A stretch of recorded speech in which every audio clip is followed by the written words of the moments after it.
find some way to help support whatever's going on, you know, in terms of housing, shelter, or whatever.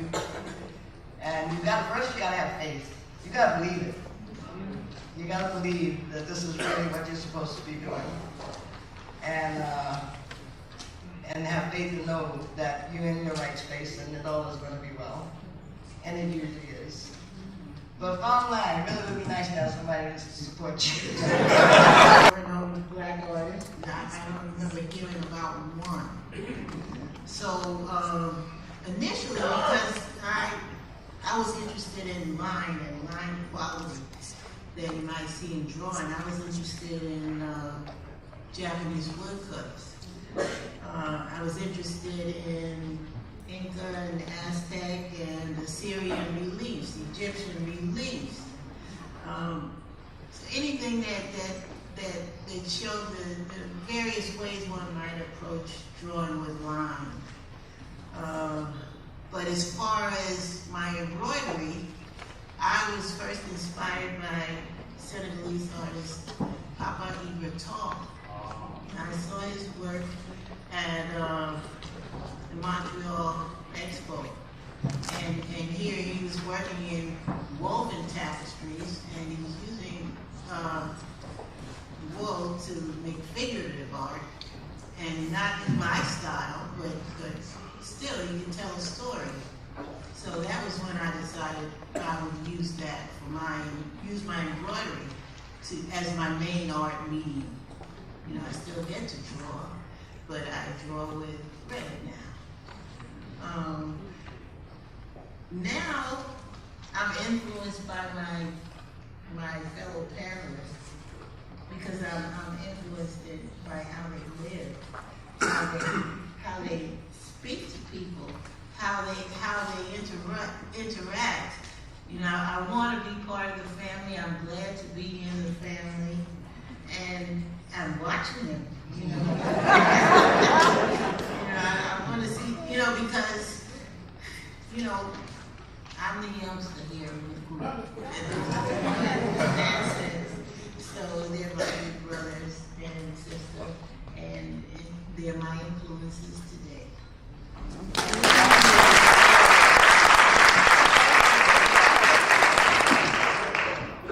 Yeah, I would say two of my fellow artists, two Nigerian artists, Buchi Upjohn and Chuso Koi, they came out back in '97.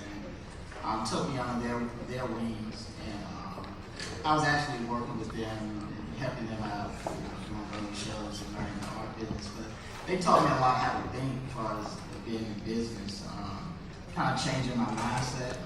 Because, like I said, I've been in corporate America, like a lot of us, work for somebody, so they actually build up their heritage and how they grew up, and learning how their fathers, how they work for themselves, actually, it was interesting to know they grew up actually an entrepreneurial mind because their father had their own businesses. And they just kind of encouraged me that I could do the same thing.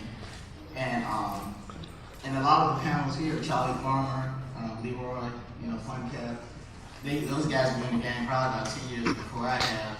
And I honor their work, and I learned a lot from those guys. Leroy, I call him sometime, and he's the best public speaker that there is as far as the artist. So we learn a lot from each other, And Charlie's great, Fun Cap been in the game for a while, and a lot of the panels up here, I really respect their work. As far as younger artists, I would say you just have to, as long as you do what you love, you have to stay with it. Just keep doing it, never quit, never give up, and the doors eventually open. That's the main thing, just doing what you love, and once you do a lot of it, it's kind of like a spillover of love, and then the universe will kind of give it back to you. So, that's the thing, you just have to keep doing it. It doesn't come overnight, definitely doesn't come overnight, but it's worth sticking with it. Yeah, thank you.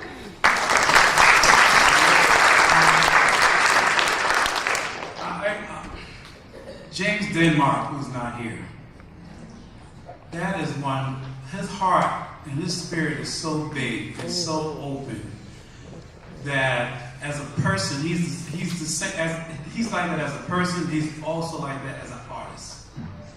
And James Denmark really shares, and he shared a lot with me. Invite me to the studio. Every time I'm like fascinated by something that he's done. Oh yeah, you were just like do it, just do it. He just gives it. He don't hide. He's not afraid to let go, because I think the reservoir of his gift is so endless. You see, so James Denmark, and he's also one of the main person I have to credit for me getting my name all over the country and part of the world, because James Denmark was at the time in the 80s, James Denmark licensed his work with this African American publishing and distribution company. And that licensing company did a lot of posters and prints of African American artists' work because of Bill Cosby's show. And Bill Cosby's show introduced the significance of black art to the African American audience and how important it was to the psychological empowerment to the family. So that opened the door for so many people who are now bona fide art collectors to come into art. James Denmark introduced me to that licensing company. You wouldn't even probably know who Leroy Campbell is had it not been for James Denmark saying, go ahead and do this. Because as an organic artist, not coming from academia, I was trying to follow the path of Bearden, who's another artist I admire, because Bearden made me feel proud of being country. Southern, because being Southern was looked down upon, and Bearden showed that being Southern was a beautiful thing. Living in the North, our lives parallel. He was a Northern artist, he was an advocate too for artists. Then Jacob Lawrence, oh my God, when I went into the Smithsonian and saw his work, I love the fact that he told stories with his work. He worked in series. And I'm a storyteller, as you can tell, I like to talk. So he made me identify and put me in contact with my own self-love. It kind of made me feel, give me permission to love myself. Okay, being black and being universal, and also the spiritual, even though I'm coming from a black perspective, but I found that in it all, there's a universal message that connects to all people all over the world. Because my work has been in Turkey, I've been to England, and people relate to the spiritual message, to the underpinning, to the human story in the art. So those artists. Then of course I got the Brooklyn artists. You got Danny. Danny was always opening his doors for artists to come in and eat up all his food and put that hard work. You know what I'm saying? And I studied his abstract art, his paintings, and Charlie Palmer let me into the studio. These are giving people who trust and not afraid to share. And there's so many artists who weren't jealous of one another, who needed each other to succeed so that they could feel that they're going in the right direction. And so I look at art for me as a spiritual responsibility. So, young man, your art is your light. You have to shine your light so someone else's light can come on. It is your responsibility. You don't have time to disrespect that gift. And don't buy into the starving artist concept. It's not real. It's a lie.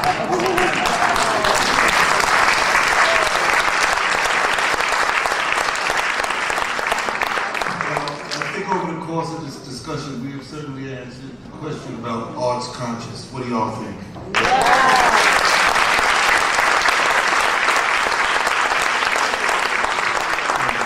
There are a couple of mics and we can take a few questions. How much time do we have? We got 5 minutes? We can take 8 questions. It has been an incredible experience being in this space. It is a perfect partnership.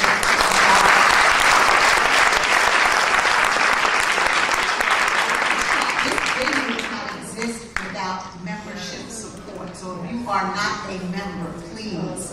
I was not asked to say this. But this is an important venue. This is historical to be here. and we want to continue to be here. So please, try to become a member. It's very important. We have a few minutes for questions because we want to answer your questions, but we also want you to go out and start looking at the art and purchase. Okay, you go ahead, Mike, first. I'll take it. Thank you all for enduring what you endured to become artists. I appreciate the fact that you're here and that I'm able to see you and interact. Number 2, I am an emerging artist and I'm looking for a mentor, so I will be slipping my card into your hands. And number 3, I wanted to ask about hustle. I heard a couple of you mention the game and that this is a business. How much of this is about hustle?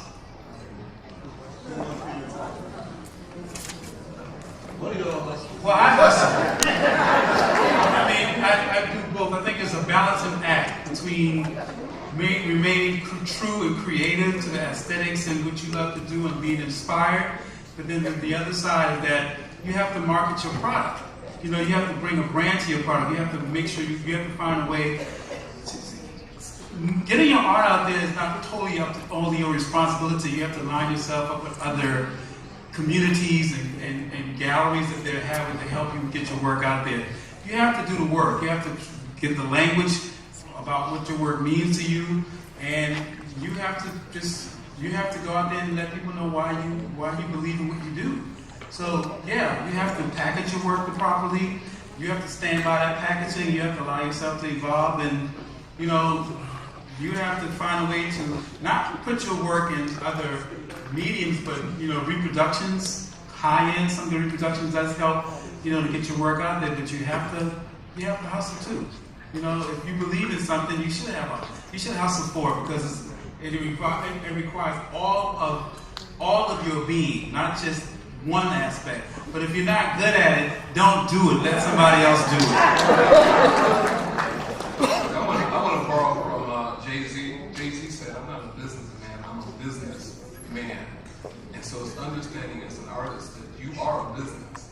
And so you have to get out there and sell your business. And find ways to get your name out there, get your brand out there, get your product out there. And it's a lot of work. You know, I was talking to a young man earlier who's also an inspiring artist. And I said, it's so crucial if you're in school, take some business classes. Because that aspect is so missing when it comes to artists. So know your business. All right. I would agree with the idea of knowing some accounting. I think that's a really big problem.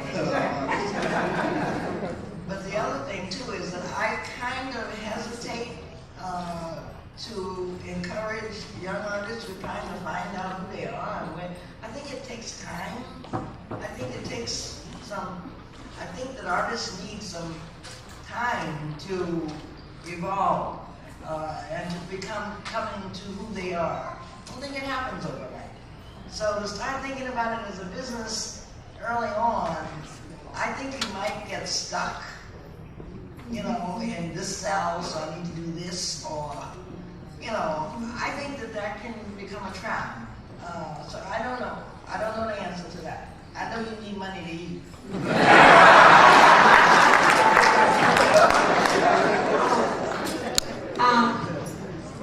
I'm so lucky that I met two persons there in the panel, and I'm also all of you, because first of all, you shouldn't feel bad what happened to us. For an Afro-Puerto Rican, I never knew that was Schomburg that exists in Puerto Rico, and I was in the University of Puerto Rico. That was the best. They never mentioned about Schomburg, never. Therefore, it's beyond you, like Leroy said many, many times. See, you follow, you are check, and that's what I would call it. That means you're blessing in it. The money will come, but also the system don't help. You know, we had a system that go against us all.